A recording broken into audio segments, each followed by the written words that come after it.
Assalamualaikum warahmatullahi wabarakatuh. Waalaikumsalam warahmatullahi. Alhamdulillah wassalatu wassalam ala Rasulillah wa ala alihi wa man walah amma ba'd.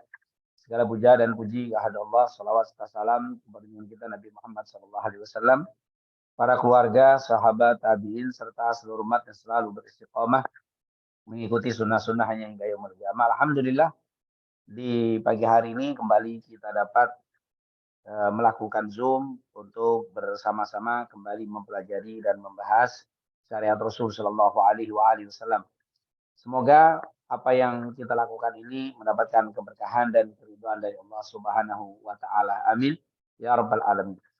Kembali kita akan melanjutkan pembahasan kita berkaitan dengan hadis-hadis yang terdapat dalam kitab Arba'in Nawawiyah yang ditulis oleh Al-Imam An-Nawawi. Semoga apa yang kita pelajari ini menambah kecintaan kita kepada Rasulullah Sallallahu Alaihi Wasallam. Amin ya Rabbal Alamin. Pada kesempatan pagi hari ini kita melanjutkan pembahasan yaitu hadis yang ke-11 dalam kitab Arba'in Nawawiyah, yang hadis ini tidak terlalu panjang, sangat pendek sekali, dan insya Allah bisa kita selesaikan dalam satu pertemuan ini, dan juga mungkin sepertinya nanti kalau ada waktu atau masih tersisa kita akan buka tanya jawab baik berkaitan dengan hadis ini atau permasalahan yang lainnya. Dikatakan di dalam kitab Arba'in Nawawiyah, qala al-mu'allif rahimahullah wa nafa'ana bi fid dharain amin, an Abi Muhammad Al-Hasan bin Ali bin Abi Thalib sibti Rasulillah sallallahu alaihi wasallam wa raihanatihi radhiyallahu anhuma qala hafidtu min Rasulillah sallallahu alaihi wasallam da' ma yuribuk ila ma la yurib.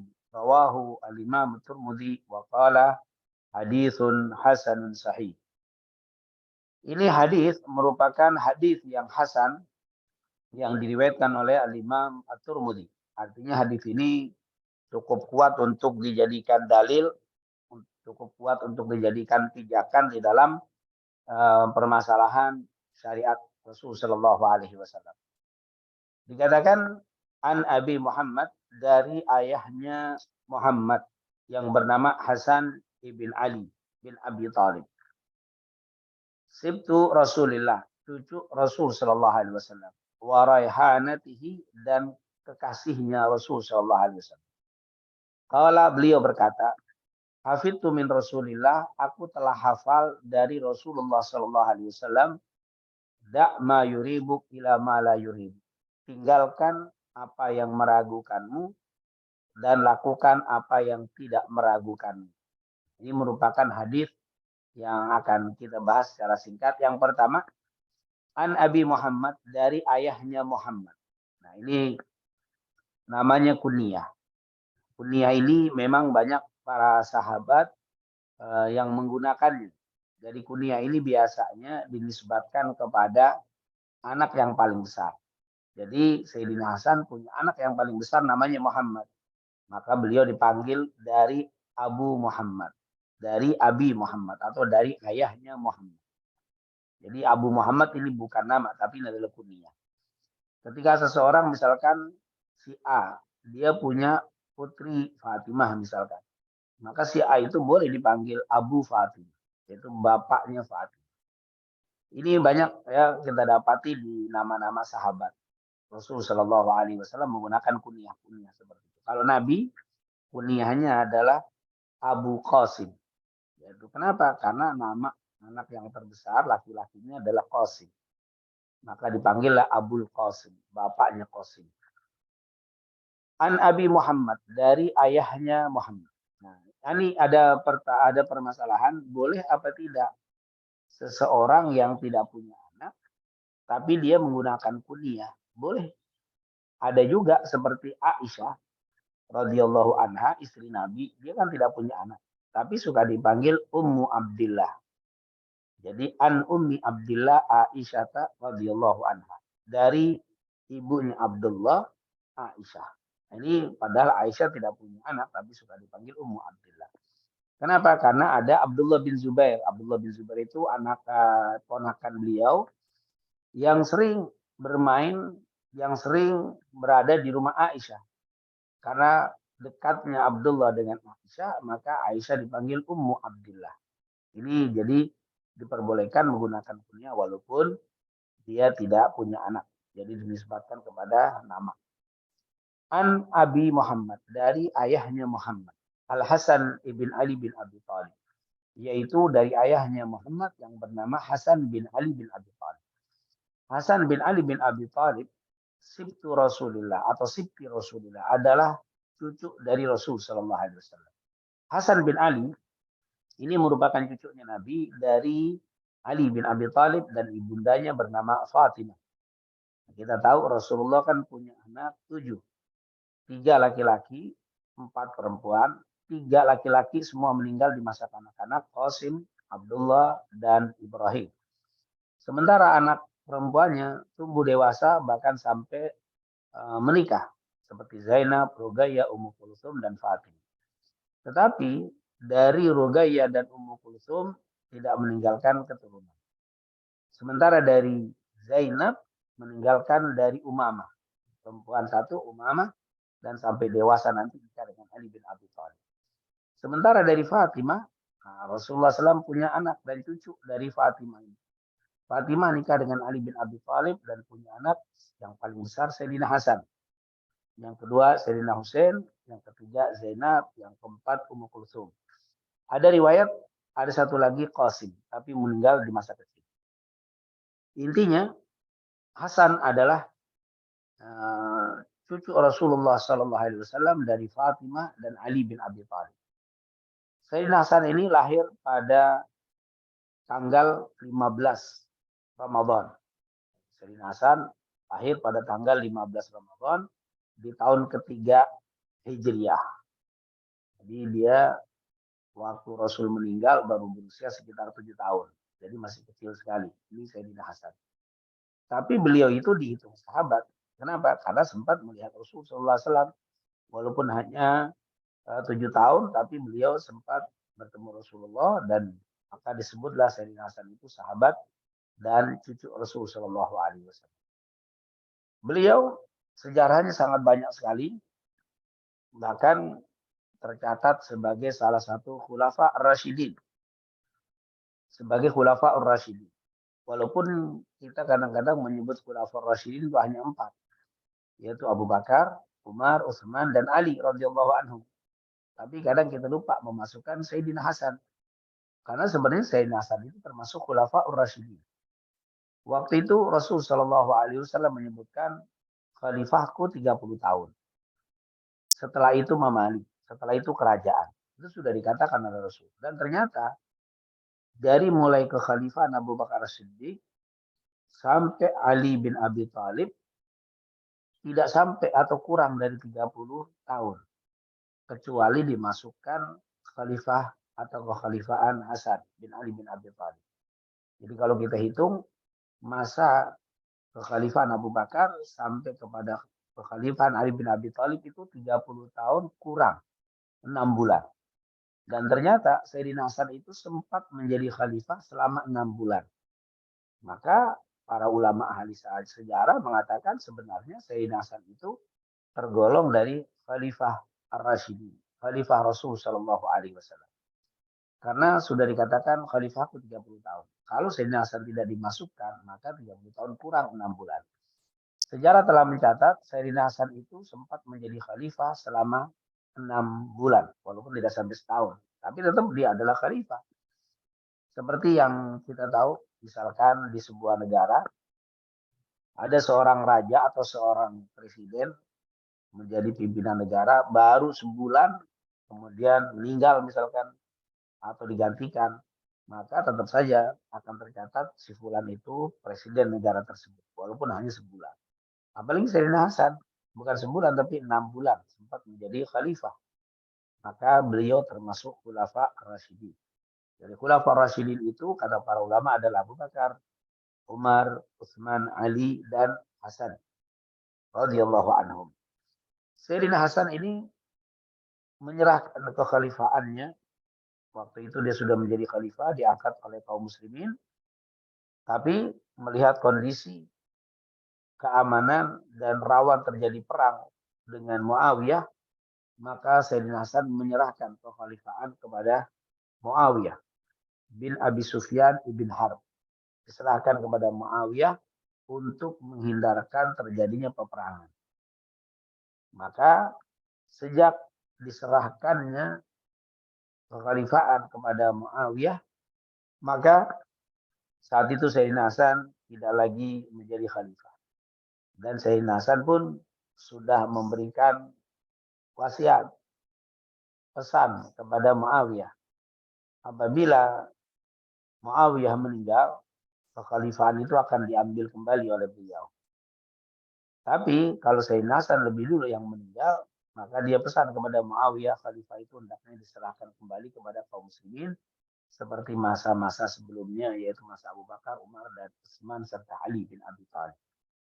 Dan akhirnya Sayyidina Hasan meninggal atau wafat pada tahun 50 Hijriah. Ada yang mengatakan tanggal 5 Rabiul Awal tahun 50 Hijriah. Beliau meninggal dunia dalam usia 50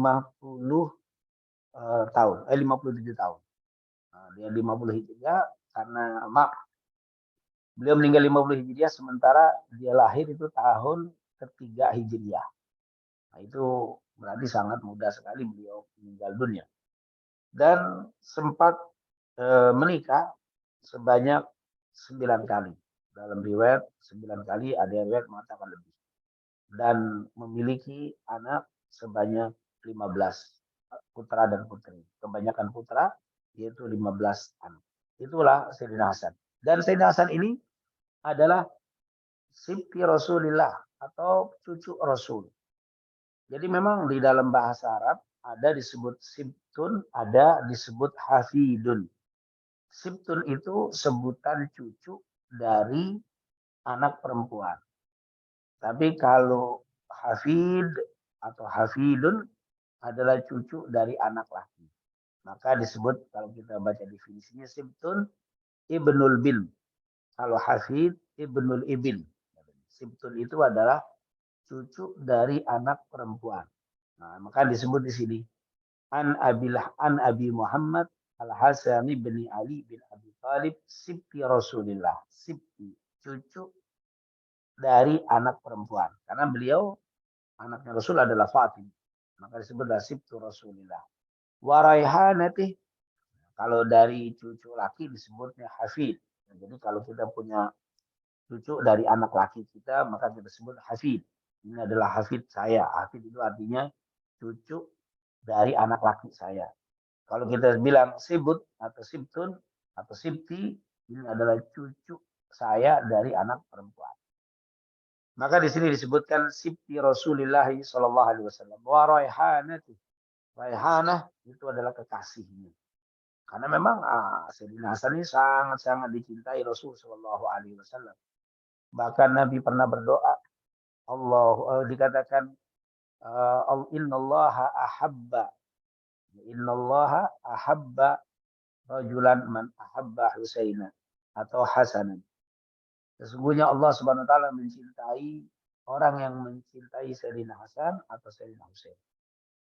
Jadi kecintaan Rasul kepada Sayyidina Hasan sampai-sampai beliau mendoakan bagi orang yang mencintai Sayyidina Hasan, dia akan mendapatkan kecintaan Allah Subhanahu wa taala. Dan keistimewaan Sayyidina Hasan sangat banyak sekali. Salah satunya yang sangat terkenal adalah Hasan wal Husain Sayyida Syababi Ahlil Jannah. Sayyidina Hasan dan Husain itu adalah penghulu para pemuda ahli surga. Jadi para pemuda yang masuk ke dalam surga akan berada di bawah barisan Sayyidina Hasan dan Sayyidina Husain. Ini adalah Sayyidina Hasan. Ya, tentunya cerita tentang beliau, biografi beliau sangat-sangat banyak. Dan fisik diceritakan oleh para ulama, kalau fisik Sayyidina Hasan, kata para ulama, Sibhu Rasulillah, yaitu mirip seperti Rasul Sallallahu Alaihi Wasallam. Sayyidina Hasan itu mirip wajahnya seperti Nabi Muhammad Sallallahu Alaihi Wasallam. Seakan-akan Nabi Muhammad itu dibagi dua ketampanannya, dibagikan yang setengah kepada Sayyidina Hasan, yang setengah lagi kepada Sayyidina Husain. Itu makanya Sayyidina Hasan sangat tampan sekali. Bahkan bukan hanya mirip dari segi fisik, bahkan juga sifat. Sifat Sayyidina Hasan ini mirip dengan Rasul sallallahu alaihi wasallam.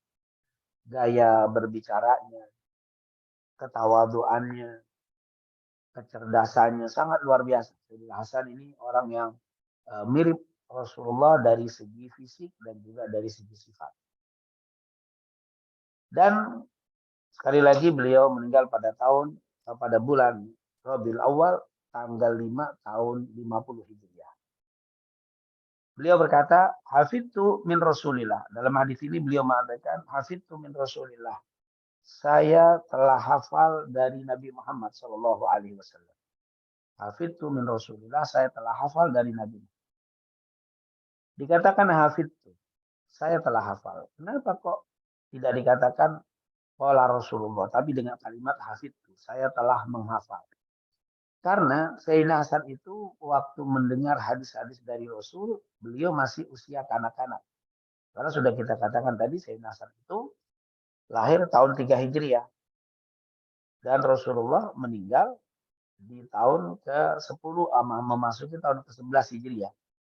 Saat Nabi meninggal, Sayyidina Hasan baru umur 7 tahun. Berarti Sayyidina Hasan itu mendengar hadis-hadis dari Rasul di masa kanak-kanak beliau. Dan waktu menyampaikan hadis ini, beliau sudah dewasa. Beliau sudah balik.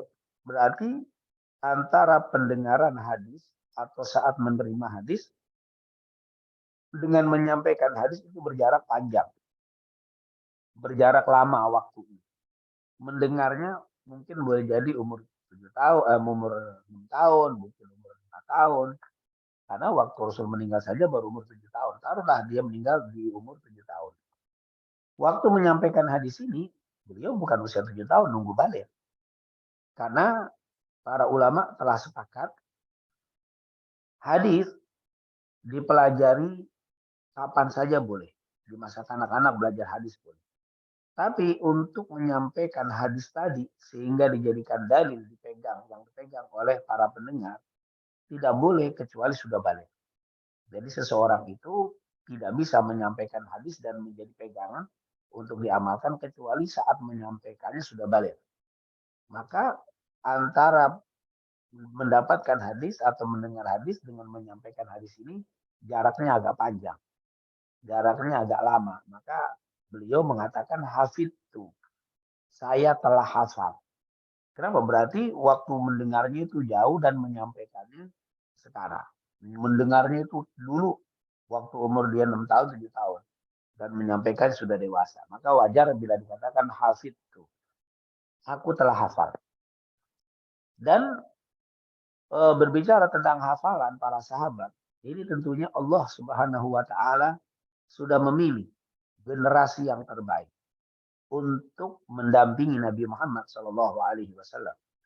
Dikatakan di dalam hadis riwayat Abdullah bin Mas'ud di dalam Bukhari Muslim, Rasulullah bersabda, "Khairun nas qarni, tsumma alladziina yalunahum, tsumma alladziina yalunahum." Sebaik-baik manusia adalah generasi. Kemudian setelah mereka, kemudian setelah mereka. Berarti memang Allah telah memilih generasi terbaik untuk mendampingi Rasul sallallahu alaihi wasallam. Dan salah satu kehebatan mereka, salah satu keistimewaan generasi yang terbaik ini adalah memiliki hafalan yang sangat kuat sekali. Sehingga ketika Nabi menyampaikan ayat, ketika Nabi menyampaikan hadis, mereka mendengar dan mereka langsung. Nah, ini tentunya salah satu hikmah. Kenapa mereka yang dipilih memiliki kekuatan untuk mendampingi Rasul dalam hafalan. Untuk menjaga syariat Rasul sallallahu alaihi wasallam. Seandainya sekelas kita yang menjadi pendamping kami, saya khawatir banyak hadis yang terlewat. Nyatet tidak, hafal tidak. Jadi masalah. Maka Allah memilih para sahabat. Dan hafalan mereka sama. Bahkan Abdullah bin Abbas misalkan salah satu sahabat Nabi yang juga usia kanak-kanak. Karena waktu Rasulullah meninggal, Abdullah bin Abbas itu baru usia 13 tahun. Abdullah bin Abbas ini lahir 3 tahun sebelum hijrahnya Rasulullah sallallahu alaihi wasallam. Dan Abdullah bin Abbas ini pernah diceritakan ketika beliau sedang duduk di majelis ilmu, tiba-tiba datang seseorang Badui yang mengatakan, wahai Abdullah bin Abbas, saya baru saja membuat sebuah syair dan saya ingin membacakannya di depan Anda. Maka Abdullah bin Abbas pun mempersilakan kepada si Badui tadi untuk membacakan syair. Lalu dia bacakanlah syair, bait demi bait dia baca di depan Abdullah bin Abbas. Bukan satu bait, bukan dua, bukan tiga, tapi berakhir sampai 100 bait. 100 bait dibacakan di depan Abdullah bin Abbas. Setelah selesai, apa kata Abdullah bin Abbas? Wahai Arab Badui, kalau engkau mau, saya akan bacakan syairmu. Bukan dari atas, tapi dari bawah. Saya baca dari bawah. Nah, bait yang pertama sampai bait 100, saya baca dari bait yang ke-100 sampai bait yang 1. Si Arab itu kaget, kagum dengan hafalan Abdullah bin Abbas. Coba engkau ulangi. Diulangi oleh Abdullah bin Abbas betul-betul dari bawah bacaan. Sekali mendengar, bisa membaca 100 bait dari bawah, bukan dari atas ke bawah. Ini maaf, kalau membaca dari urutan atas ke bawah itu hal biasa, tapi membaca dari bawah sampai ke atas. Langsung hafal sekali mendengar, padahal terdiri dari 100 bait. Dan itu adalah salah satu contoh hafalan-hafalan para sahabat luar biasa begitu kuat. Nah ini juga begitu, kata Sayyidina Hasan, hafidtu min Rasulillah, saya telah hafal dari Rasulullah SAW. Apa yang dihafal oleh Sayyidina Hasan dari Rasulullah SAW? Yaitu perkataan Nabi Muhammad SAW. Apa perkataannya? Da' ma yuribuk ila ma la yuribuk. Da' tinggalkanlah. Ma yuribuk, apa yang meragukan. Ila ma la yuribuk, kepada apa yang tidak meragukan. Tinggalkanlah apa yang meragukan dan kerjakan apa yang tidak meragukan. Nah ini tentunya merupakan perkataan Rasul yang sangat-sangat singkat, tapi dapat menjadi kaedah dalam banyak masalah. Ini menjadi rumusan yang menjadi pegangan kita di dalam banyak hal. Ini adalah kecerdasan Nabi Muhammad SAW. Bu'istu bijawami kalim. Kata Rasulullah, aku itu diutus dengan kalimat-kalimat yang singkat dan padat. Rasulullah setiap ucapannya menjadi kaedah. Jujur, kita kalau berbicara membuat kaedah itu tidak mudah. Ada orang membuat kaedah setengah mati. Hanya orang-orang pakar saja yang bisa membuat kaedah, itu pun harus memikirkan, harus membaca, harus macam-macam dengan proses yang luar biasa untuk membuat kaedah. Tapi kalau melihat perkataan Nabi, semua perkataan Nabi menjadi kaedah. Nah, makanya beliau mengatakan, da' ma yuribu ila ma la yuribu. Tinggalkan apa yang meragukan dan kerjakan apa yang tidak meragukan dalam segala hal. Dalam segala aspek kehidupan kita disuruh melakukan itu. Kalau ada timbul keraguan, maka tinggalkan. Misalkan dari segi makanan. Ketika kita mau makan sesuatu makanan atau minuman, terus timbul keraguan. Ini halal apa haram? Ini ada yang mengatakan halal, ada yang mengatakan haram. Saya bingung, ada yang mengatakan halal, ada yang mengatakan haram makanan ini. Maka da' ma yuribu ila ma la yuribu. Tinggalkan saja makanan itu. Carilah makanan lain yang pasti, yang halalnya jelas, yang tidak diragukan lagi. Itu sudah menjadi kaidah. Dan kita lihat sekarang di kehidupan kita begitu banyak makanan-makanan yang baru yang bermunculan dengan berbagai macam nama, bukan hanya dari dalam negeri, bahkan dari luar negeri. Kadang-kadang kita bingung, ini makanan baru, halal apa haram? Sertifikat halalnya diragukan atau belum keluar sertifikat halal. Tapi kata orang halal, tapi katanya haram. Ini sudah kata Rasul, dak mayuribu ila ma la yuribu. Tinggalkan apa yang meragukan. Cari makanan yang tidak meragukan. Alangkah mudahnya. Kaidah ini kita terapkan di dalam kehidupan kita. Jangan suka menerobos, melewati batas-batas yang ragu. Berapa banyak orang yang mengalami penyesalan setelah dia melakukan sesuatu hal yang dia ragu-ragu sudah lakukan. Bahkan di dalam apapun, bukan hanya makanan, apapun yang meragukan. Saya ragu. mau jalan lewat sini atau lewat situ. Nah, jalur itu pun bisa terjadi. Maka kayak saya ragu nih kurang mantap dengan lewat sini saja. Ya sudah, tinggalkan yang ragu, lewat yang kamu yakin, yang kamu mantap. Itu yang diajarkan Nabi Muhammad. Banyak kita kadang-kadang saya ragu lewat sini atau lewat jalan A atau B. Ah, A saja. Tapi saya ragu. Bismillah. Ternyata waktu lewat macet. Oh, ternyata saya udah ragu tadi. Memang kamu salah. Mestinya saat ragu kamu tinggalkan dan cari jalan yang lain. Nah ini tentunya merupakan kaidah dari Rasul. Dak ma yuribuk ila ma la yuribuk. Begitu mudah, begitu luas perkataan Rasul yang sangat sederhana tapi menjadi kaidah semua perbuatan. Nah inilah hadis yang kita bahas sangat singkat hadis ini dan ini insya Allah mungkin banyak kita temukan di dalam kehidupan kita bagaimana bisa dilaksanakan kaidah Nabi dak mayurimu ila malayurimu. Tinggalkan apa yang meragukanmu, kerjakan apa yang tidak meragukanmu. Hadis ini diriwayatkan oleh Imam Tirmidzi dengan sanad yang hasan, dengan sanad yang baik, yang cukup kuat untuk dijadikan dalil. Nah, mungkin itu yang bisa saya sampaikan di pertemuan ini dari hadis yang ke-11 dalam kitab Arba'in Nawawiyah. Silakan Ustaz Idi, kalau ada yang masih mau bertanya silakan. Jazakallah Ustaz atas penjelasannya. Baik, karena waktu saya menunjukkan 7.31 ya, masih banyak waktunya. Pada jamaah kami persilakan untuk bisa mengajukan pertanyaan maupun mau dititipkan melalui chat Zoom ini ataupun langsung pada Ustadz. Kami persilakan pada seluruh jamaah. Silakan. Oh, dari Bapak Sidik mau menyampaikan langsung. Silakan Pak Sidik. Baik, terima kasih Mas Yudi. Assalamualaikum Ustaz. Mohon izin Ustaz, ada pertanyaan yang ingin kami sampaikan Ustaz. Namun sebelumnya ingin menyampaikan pesan Ustaz dari salah satu jamaah Ustaz. Jadi waktu beberapa pekan lalu kan kita kajian live Ustaz ya dari Mekah dan Madinah Ustaz ya. Alhamdulillah pada saat kajian kemarin itu ada salah satu jamaah itu memecahkan doa Ustaz. Jadi doanya itu berharap semoga anaknya beliau dan anak-anak di pegawai Kementerian Keuangan lainnya itu bisa diterima di perguruan tinggi negeri Ustaz.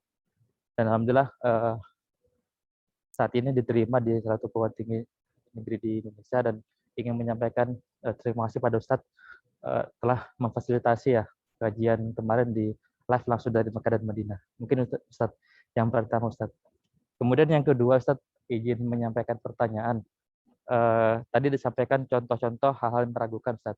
Kalau misalkan hal-hal meragukan terkait dengan ibadah Ustaz, apakah juga itu otomatis langsung kita tinggalkan Ustaz? Misalkan contohnya kayak tadi kita mau sholat, wudhu dulu Ustaz. Nah wudhunya itu apakah benar atau tidak gitu Ustaz? Karena kan khawatir itu salah satu godaan dari setan juga Ustaz ya. Apakah tadi pas perjalanan setelah wudhu itu kentut atau tidak, itu kadang meragukan juga Ustaz gitu.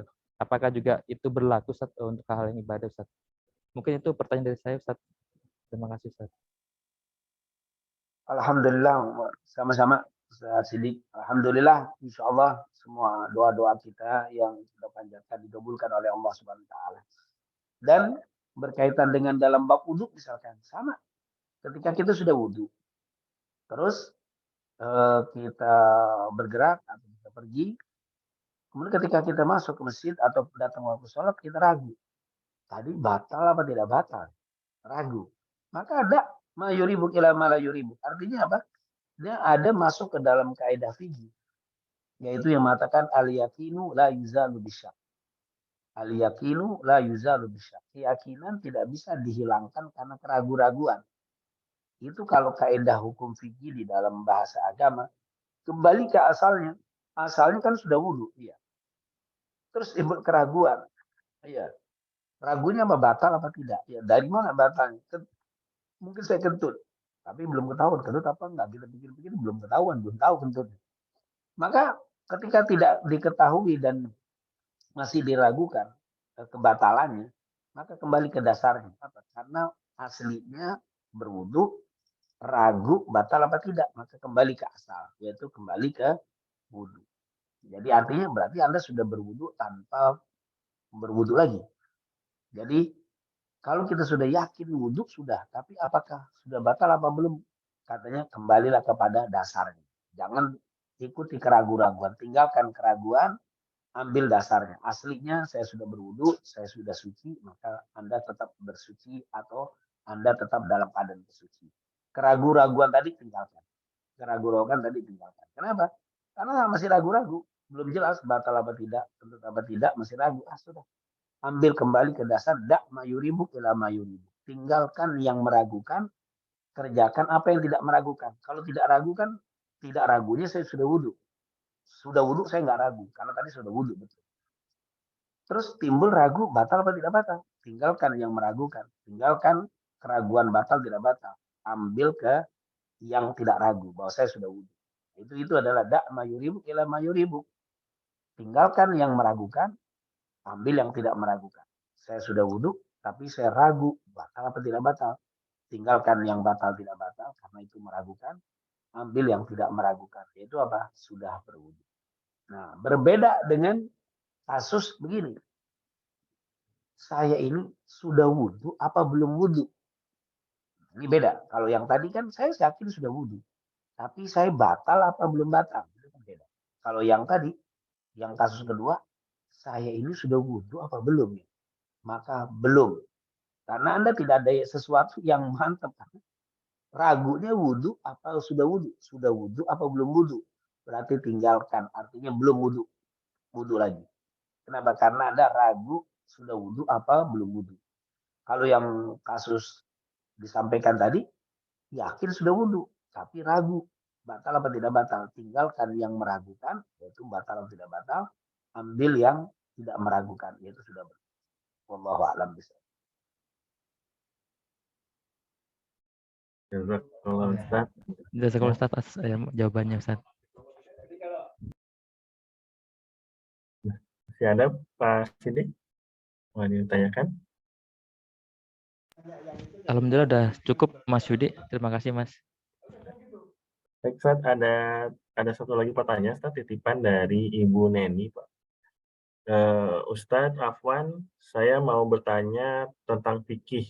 Jika berkenan, minta penjelasan terkait qada sholat, apakah ada, terutama berkaitan dengan wanita haid. Ketika haid keluar, namun belum sholat, apa yang harus dilakukan? Itu aja mungkin, Ustadz. Sebentar ini. Ustadz. Iya, memang tentang qada sholat, jadi para ulama terjadi perbedaan. Ada yang mengatakan qada itu tidak ada. Ada yang mengatakan qada itu ada. Nah, tentunya saya ingin melihat dari penjelasan 4 mazhab dari para ulama ahli fikih. Kata para ulama ahli fikih 4 mazhab ini mengatakan qada salat itu ada. Qada salat itu ada. Kenapa? Karena ada hadis yang mengatakan bahwa manasya, siapa yang lupa. Yaitu ini cerita aunama atau yang tertidur. Fal yusalliha idza dzakaraha. Hendaklah dia mendirikannya saat dia ingat atau saat dia terbangun. Misalkan kita tidur, tiba-tiba maaf tidur jam 10 atau jam 9 seperti ini, bangun-bangun jam 4. Itu kan duhurnya kelewatan. Bangun-bangun jam 4 sholat asar. Duhur kelewatan karena ketiduran. Mungkin karena terlalu lelah. Bagaimana itu sholat duhurnya? Kata Nabi fal yusalliha. Maka sholatlah. Sholat duhur itu tetap mendirikan sholat. Itu namanya qada. Kenapa disebut qada? Karena mendirikan sholat bukan pada waktunya. Segala ibadah yang dilakukan bukan pada waktunya namanya qada. Begitu juga, misalkan saya terlupa. Saya pikir tadi sudah sholat duhur. Ternyata pas waktu asar masuk, saya teringat saya belum sholat duhur. Maka di situ kata para ulama, fal yusalliha idza dzakaraha. Dirikanlah sholat saat kamu ingat. Berarti di situ diperintahkan untuk mengqadha. Jadi tadi saya sholat duhurnya tadi qadhaan. Yaitu karena kenapa disebut qadha ya karena sholat duhurnya bukan pada waktunya. Jadi segala sesuatu ibadah yang dilakukan bukan pada waktunya qadha. Seperti kita puasa saat ini Ramadan padahal bukan bulan Ramadan itu namanya qadha. Jadi pendapat ini qadha. Yang mengatakan 4 mazhab berarti qadha itu ada. Tapi yang mengatakan tidak ada qadha dia bilang itu Kalau lupa, itu kalau tertidur, maka qadha itu ada. Jadi pendapat yang mengatakan tidak ada qadha sepakat, dia bilang qadha itu ada bila ketinggalannya karena tertidur atau karena lupa. Tapi yang jadi masalah ini ada orang yang tidak sholat. Dia masih masa-masa jahiliyah lah misalkan. Dia tidak sholat setahun, 2 tahun, 3 tahun. Akhirnya setelah umur 20, setelah umur 30 dapat hidayah. Lalu dia taubat dan dia mau kembali ke jalan Allah. Sementara sekian lama itu dia tidak mendirikan sholat. Apakah boleh diqadha? Nah, bab ini terjadi perbedaan. Menurut sebagian ulama tidak perlu diqadha. Yang ada disuruh memperbanyak istighfar atau memperbanyak sholat sunnah. Yaitu untuk menutupi dosanya tidak mendirikan sholat itu cukup banyakin sholat sunnah, tidak perlu ada qadha dan banyakin istighfar. Itu pendapat yang pertama. Tapi pendapat kedua, ini kebanyakan mazhab 4 mengatakan tetap harus qadha. Qadha tetap yang ditinggalkan selama sekian tahun itu harus diqadha sholatnya. Loh, dalilnya dari mana? Dalilnya hadis yang tadi. Kalau tertidur dan lupa yang tidak berdosa saja disuruh qadha, apalagi yang dengan sengaja sekian tahun tidak sholat, itu kan dosa, maka harus diqadha. Yang tidak dosa saja, tertidur dan lupa, dihukumi dengan disuruh qadha, bagaimana yang dengan sengaja yang berdosa, maka harus lebih diqadha. Itu pendapat yang menganjurkan untuk diqadha. Nah, untuk berapa banyak qadhanya, apakah sesuai dengan jumlah 1 tahun 365 hari, 1 hari 5 kali sholat, 365 kali 5 sholat gitu kan. Kalau 10 tahun dikali 10, itu segitu. Bagaimana jumlahnya ini?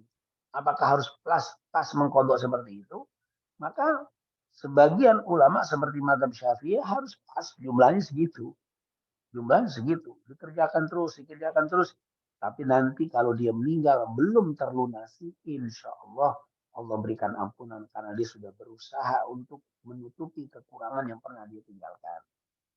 Nah, ini tentunya adalah pendapat dari Syafi'iyah. Tapi menurut mazhab Hanafiyah tidak perlu full sesuai dengan jumlahnya. Yang penting sudah merasakan tenang. Sudah berapa walaupun tidak full 100% jumlahnya tertunaikan, tapi dia sudah banyak mendirikan sholat dan dia merasa tenang, cukup. Yang penting ada kesungguhan untuk menutupinya. Nah, ini adalah pendapat dari para ulama berkaitan dengan sholat qadha. Nah, tentunya di sini ketika ada ustadz yang mengatakan tidak perlu ada qadha, ya kita hormati karena pendapat itu ada. Tapi kalau yang mengatakan harus diqadha, itu juga harus kita hormati. Karena di situ juga ada pendapat bahkan dari 4 mazhab menganjurkan untuk mengqadha. Adapun tata cara qadha nanti ada yang dalam satu waktu, misalkan kalau terlalu banyak yang ditinggalkan satu waktu dia bisa langsung gabung. Misalkan setelah sholat duhur, dia sholat subuh, sholat asar digabung. Ini namanya qadhaan. Maksudnya digabung itu setelah sholat duhur selesai salam berdiri lagi gitu. Atau di setiap waktu diiringi sebelum sholat subuh qadhaan dulu baru sholat subuh. Sholat duhur, habis sholat duhur baru. Jadi ada yang mengiringi. Intinya tata caranya berbeda panjang para ulama ahli fikih dan ini tentunya ranah fikih yang cukup panjang. Intinya apakah ada qadha atau tidak? Pendapat yang pertama tidak ada, pendapat yang kedua ada dan yang ada ini tentu justru malah 4 mazhab tentang qadha. Adapun kalau tertidur dan lupa itu sepakat semua mazhab mengatakan ada qadha. Itu berkaitan dengan qadha. Adapun dengan wanita yang haid kemudian dia bersih jam 2 atau jam 3. Asar belum masuk waktu. Maka hendaklah dia segera mandi dan segera mendirikan sholat. Tapi kalau dia haidnya berhentinya jam 2 misalkan, masih ada waktu. Terus ditunda. Mandinya ternyata sampai masuk waktu asar, maka berdosa. Dia meninggalkan sholat duhur dan harus diqadha. Jadi kenapa? Karena menunda. Tapi ketika dia haidnya bersihnya itu jam 3:15, 5 menit lagi asar, maka dia segera mandi. pas sedang mandi, tiba-tiba masuk waktu asar. Nah, bagaimana ini? Maka sebagian ulama diqadha sholat duhurnya tapi tidak berdosa. Kenapa? Karena dia waktu suci sudah masuk waktu duhur. Tapi dia tidak kena dosa. Karena dia tidak terhitung melalaikan. Karena memang dia sudah bersihnya baru jam 3 lewat sekian. Dia mandi, setelah mandi keluar sudah asar. Maka tidak terkena dosa. Tapi dia masih dapat perintah untuk diqadha. Jadi setelah sebelum sholat asar dia sholat duhur dulu qadha baru sholat asar. Nah, tapi tidak kena hukum dosa. Kenapa? Karena kondisinya memang tidak memungkinkan untuk bisa sholat duhur. Tapi tetap dianjurkan oleh yang mengatakan qadha dari tetap qadha. Wallahu a'lam bishawab. Jazakallah Ustaz. Mungkin Ustaz kalau terkait-terkaitnya ini Ustaz apa namanya lagi masih bersih, masih boleh sholat. Terus misalkan jam 1 gitu Ustaz, jam 1 udah masuk jam waktu zuhur. Terus dia belum sholat sampai jam 1 gitu. Terus kena dapat haid. Nah, itu gimana tuh Ustaz? Nah, Iya, ini kata para ulama dia kena berdosa. Dia berdosa karena sudah masuk waktu duhur, sudah tahu dia rawan waktu-waktu haid. Waktu haid itu sudah tanggal-tanggalnya. Maka kalau sudah tanggal-tanggal begitu, maka wajib masuk langsung sholat waktu. Jangan ditunda. Khawatir tadi sudah masuk waktu duhur, dia santai dulu, jam 1 datang. Maka dia ketinggalan sholat duhur. Dan itu berdosa karena dihitung meninggalkan sholat duhur. Karena sudah masuk waktu dia tidak sudah masuk waktu dia tunda waktu sholatnya sehingga datang waktu haid. Padahal dia tahu waktu-waktu itu adalah waktu-waktu yang mendekati waktu haid. Maka harus segera dia sholat. Jadi ini kena hukum dosa dan qadha tetap. Kalau dalam madhab itu kena qadha dia. Tapi qadhanya berdosa. Jadi maaf, ada qadha yaitu dia kena hukum berdosa tetap qadha, dia nggak berdosa tetap qadha. Yang tidak berdosa seperti orang ketiduran, lupa itu kan tidak dosa, tetap qadha. Yang berdosa, yang tadi ditunda-tunda akhirnya datang haid, dia tetap qadha. Wallahu a'lam. jazakallah Ustaz. Izin Ustaz, dari saya Ustaz, mau bertanya tapi terkait dengan ini Ustaz, di luar topik, terkait dengan zakat nih Ustaz. Ini kan zakat kan diutamakan untuk yang apa namanya orang yang berhutang ya Ustaz ya, membayar hutang. Nah, misalkan kalau yang kita sebagai yang mau memberikan zakat, itu memberikan kepada orang yang punya hutang untuk melunasi hutangnya, tapi hutangnya sendiri pun ke kita gitu Ustaz. Itu gimana Ustaz? Bisa boleh nggak Ustaz kayak gitu? Iya tetap boleh. Jadi dia gharim sabilillah, dia mungkin hutang, kelilit hutang dan hutangnya pun maaf ya bukan untuk maksiat, untuk hidup keluarga dia betul-betul kebutuhan. Maka kita kasih zakat sama dia. Kemudian hutangnya kemudian sama kita dia bayar lagi nggak ada masalah. Karena itu yang kita terima, yang kita keluarkan itu adalah zakat yang wajib harus kita keluarkan. Setelah kita bayar dia memberikan itu tidak masalah. Jadi hitungannya kita terima itu bukan harta yang haram untuk kita. Zakat itu kan harus dikeluarkan dan haram untuk kita. Karena milik kita sendiri. Tapi ketika kita keluarkan lalu nyampe kepada kita lagi, tetap itu adalah menjadi halal. Dan itu benar.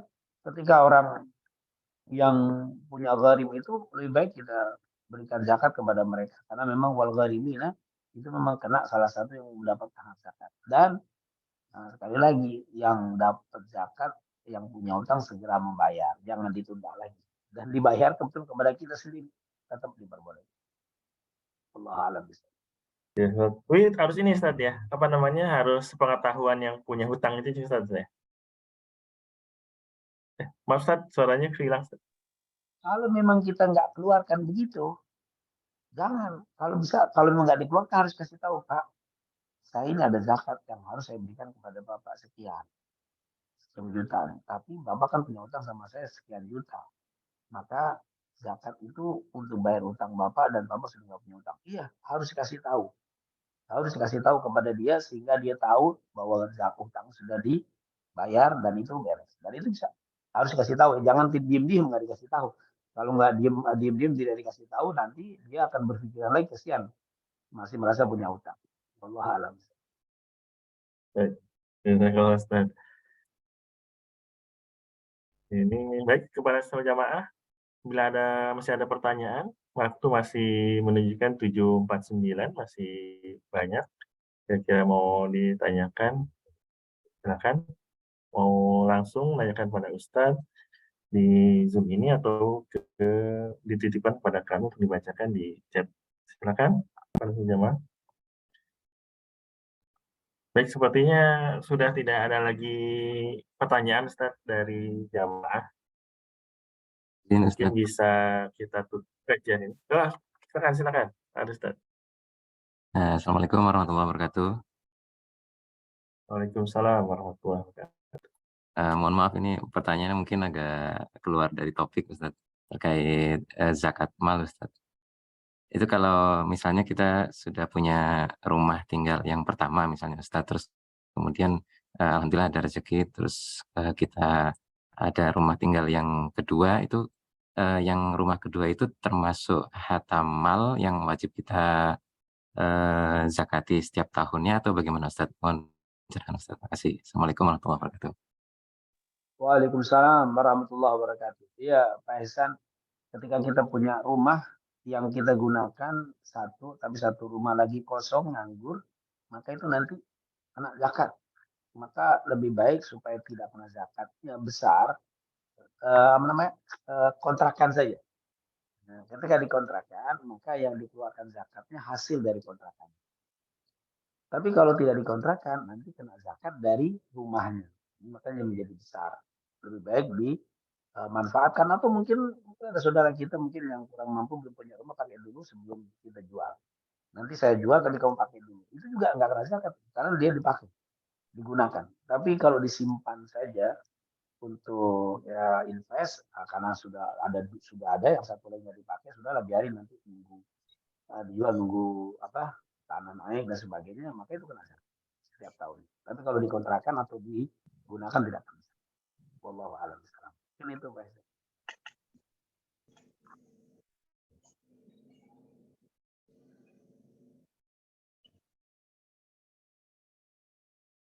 Izin Pak Ustadz, satu lagi pertanyaan Pak.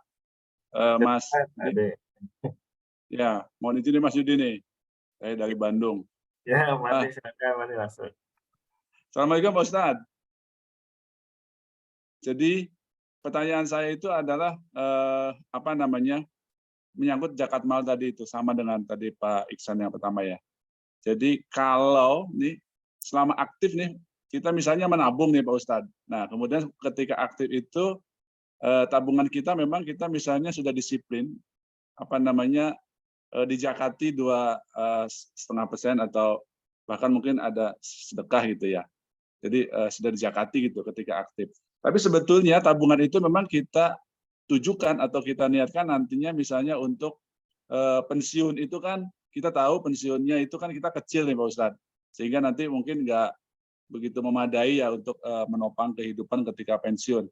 Nah, untuk pas nanti ketika masa pensiun tadi itu, apakah misalnya akumulasi tabungan yang sebetulnya ketika kita masih aktif sudah kita zakati juga, nanti ketika pensiun yang memang kita akan gunakan untuk menopang kehidupan pensiun itu dikenakan zakat lagi atau gimana Pak Ustadz? Itu aja pertanyaannya. Ya betul. Nah ini tentunya cara yang paling bagus.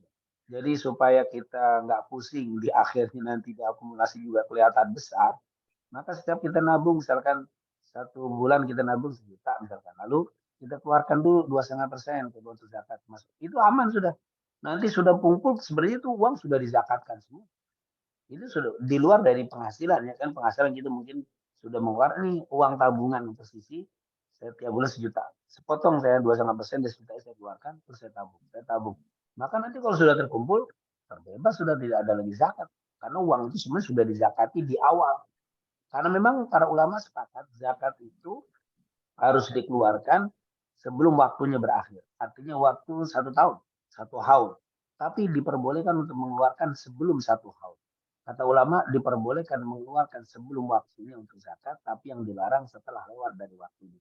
Ini termasuk kita mengeluarkan sebelum waktu. Ternyata maaf. Ternyata di waktu beberapa tahun sebelum ini meninggal. Apa aja tetap dihitung. Itu sudah bersih dari zakat dan sudah selesai. atau terkumpul nanti jumlah besar, itu sudah selesai ada zakat. Jadi luar biasa, ini cara yang paling bagus.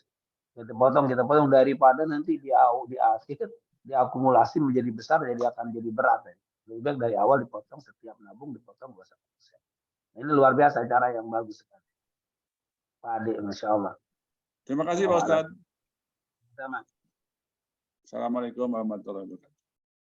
Waalaikumsalam. Mungkin satu lagi Ustaz, tadi kayaknya ada yang belum terjawab Ustaz dari Pak Ade Ustaz. Jadi uang tabungannya itu misalkan pas sudah pensiun, itu kan masih ada uang tabungan. Nah, yang buat hari tua, itu apakah masih kena zakat juga nggak Ustaz? Misalkan tiap tahunnya gitu. Kalau misalkan setiap tahunnya masih di atas haul gitu Ustaz. Ya. Jadi selama dia keluarkan zakat sudah selesai, sudah sampai dapat misalkan 200 juta. Sudah dapat 200 juta.